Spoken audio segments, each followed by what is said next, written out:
জাতীয় নির্বাচনকে সামনে রেখে গোয়েন্দা নজরদারি ও পুলিশি তৎপরতা বাড়ানো হয়েছে বলে জানিয়েছে স্বরাষ্ট্র উপদেষ্টা জাহাঙ্গীর আলম চৌধুরী।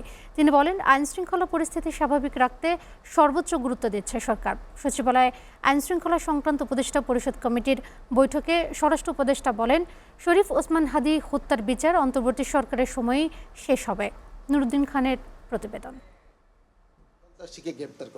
সচিবালয়ে আইনশৃঙ্খলা সংক্রান্ত উপদেষ্টা পরিষদ কমিটির ১৯তম সভায় দেশের সাম্প্রতিক নানা ইস্যুর পাশাপাশি গুরুত্ব পায় নির্বাচনকালীন আইনশৃঙ্খলা পরিস্থিতি।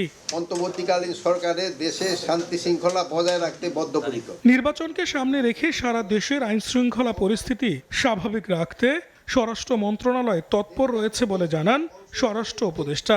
নির্বাচনকালীন সময়ে আইনশৃঙ্খলা পরিস্থিতি নিয়ন্ত্রণে রাখতে সব বাহিনীকে সমন্বিতভাবে মাঠ পর্যায়ে আরও সক্রিয়ভাবে কাজ করার নির্দেশনা দেওয়া হয়েছে। সুষ্ঠু নির্বাচনে সকলের সহায়তার পাশাপাশি বিধিনিষেধ মেনে চলার নির্দেশও দেন উপদেষ্টা। বলেন, যারা ভোট বানচাল করতে চায় তাদের কঠোর হাতে দমন করা হবে।